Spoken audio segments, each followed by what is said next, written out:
Welcome to the second edition of Kavanaugh's Educate and Protect video podcast. These video podcasts are designed to be short 10, 15-minute question and answer sessions on current and relevant topics affecting your business. Our goal is to help you better understand the present so you can have confidence in the future. My name is Megan Dickerson. I'm the Director of Risk Control and your host for today. Our guest and subject matter expert today is Diana Dix. She's our Human Resources Risk Advisor and consultant for our expanded core clients. Today also happens to be Diana's one-year anniversary with us. So I'm very excited to say congratulations and welcome, Diana. Thank you. Happy to be here. And yeah, 1 year. And it's kind of exciting that we get to kind of swap the places this time as a host and me being the guest. So that's exciting. But we definitely have a very important topic to talk about because it's a significant change to the way that California employers will now need to administer leave of absence. So I'm happy to be here. Yes, we're happy to have you here, and it's definitely fun to get to switch seats. Today, we are talking about Assembly Bill 1383, which expands California Family Rights Act, otherwise known as CFRA, leave to small businesses and expands the definition of a covered family member under the current law, amongst other things. Diana, can you give an overview of CFRA and the expected changes with AB 1383 for California employers? Yeah, absolutely. I think that for the most part, most of California employers are used to some kind of leave of absence, whether it's the pregnancy disability leave, which covers employers that are 5 or more employees. For the purposes of pregnancy-related conditions, you have the New Parental Leave Act, which applies to employers with 20 to 49 employees for the purposes of baby bonding. And then, of course, you've got CFRA, which the California Family Rights Act, and that mirrors the federal FMLA or Family Medical Leave Act. However, there are some exceptions, some differences with regards to the leave on the federal side of things. So for the most part, CFRA applies to employers with 50 or more employees within a 75-mile radius. It's for the purposes of caring for your own serious health condition, for caring for the serious health condition of a family member, whether it's a spouse, child, parent, or domestic partner, and also for the purposes of bonding with a new child, whether it's through a birth, foster care, adoption. Those are the reasons why CFRA would apply. Now, in order for one to be eligible, you have to be with the company for a minimum of 12 months or have worked at least 1,250 hours within a 12-month period prior to actually commencing or that leave of absence commencing. But it provides 12 weeks of job-protected leave of absence. And basically what that does, it requires the employer to provide 12 weeks, whether it's done all at once or intermittently, 12 weeks of job-protected leave. That means that when they return from that leave of absence, they are to be placed in the same job or a comparable job that they had going on that leave. And it also requires employers to continue their health care benefits as is for the purposes of 12 months. Now, what this also provides for service members that are injured, and you have a family member that is a service member, they are injured, there is 26 weeks of job protected leave of absence to care for that injured service member. Now, effective January 1, 2021, things change. This law expands, and it mainly expands to employers with 5 or more employees.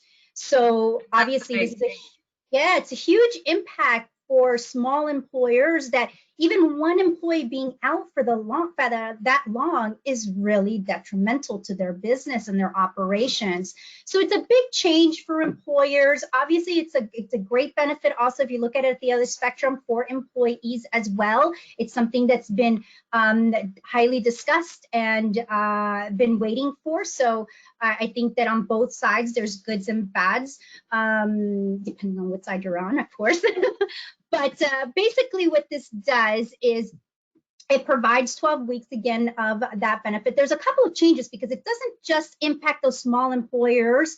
It also applies to those who are currently covered under CFRA.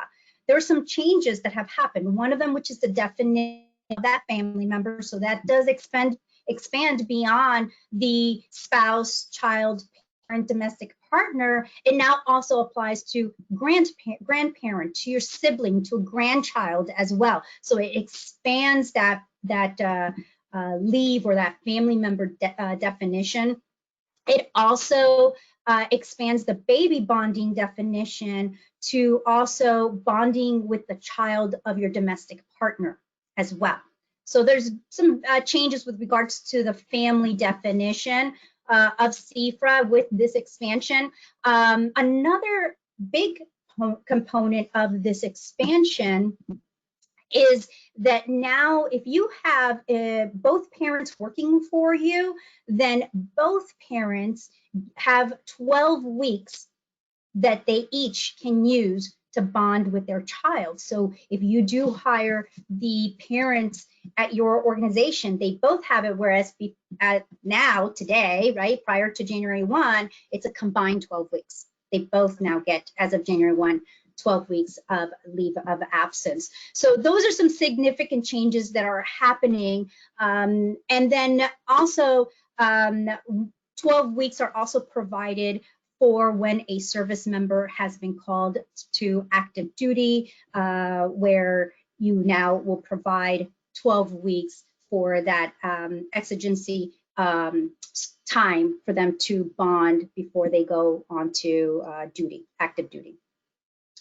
Finally, the bill also removes the requirement of or refusal to reinstate a key employee that has gone on a leave of absence. So that's another change that you're going to see with the current law as it is today. And that's a big change for a lot of our clients that, and I would assume a lot of those smaller employees that fall in that, 5 to 50 range, which is new because they're more likely to have those key employees that affect their business. So it sounds like it's important for all of our clients to really understand this new bill if they have operations in California. So what happens to employers that are now covered under the new Parental Leave Act? Yeah, I mean, those who are covered with the new Parental Leave Act, which applies to employers with 20 to 49, right before you get to the threshold of CFRA, for the purposes of baby bonding, this now becomes a redundant law. So at that point, it's going to be, it will be repealed at the end of the year, beginning of the year. So January 1, that will no longer exist, and it will be replaced by CFRA. Okay, that's good to know. That's definitely good to know. So what do you think, or what is your advice to employers? What should our clients be doing now to prepare for this new law before it becomes effective in a couple of months here on January 1st? Yeah, I mean, I know it's probably top of mind for anyone who's listening to this podcast, because there are a lot of changes, and there's a lot of legislation also, or claims that come from not providing the proper notifications, not granting people their rights under CFRA. So we want to prevent that. But just note that as a Cavanac client, you're not alone. Okay, we're here to support you. We're here to provide you information, resources, so then that way you are providing the right notices to your employees, so that way they understand what their legal rights are under California Family Rights Act, that you're designating it the right way. So understanding how you're going to designate leave of absence, but trying to figure this out on your own, honestly, even for the seasoned HR professional, it can be confusing. So reach out to us because we're here to provide you with that support and that partnership. Honestly, I've seen people try to kind of navigate or try to decipher between disability leave or pregnancy disability leave and combining that with CFRA or Americans with Disabilities Act and trying to decipher, what do they have, what's available to them, what's not. If you have somebody who's injured in the workplace or has an illness from the workplace, the work that they do, and they have to be out for a certain amount of time, you have to be designating that leave of absence appropriately. So we're here to help you with that. I think that that's one thing that one piece of mind or reassurance that I want to share with our clients today is that we're here to help you through that.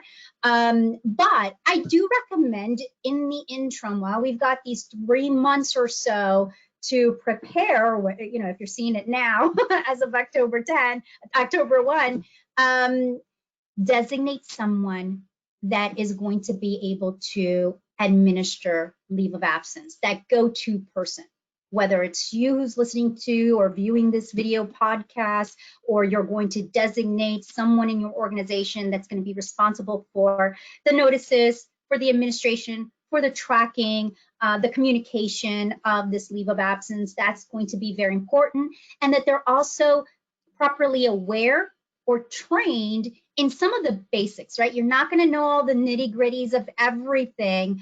That's what we're here for. But someone that is going to be responsible to communicate and administer this leave of absence. Another recommendation that I have for you all is to review your processes right now as it relates to your benefits administration. So especially for the smaller organizations who are going to be providing leave of absence, maybe for the very first time and for reasons other than pregnancy, what is your current process when it comes to someone leaving?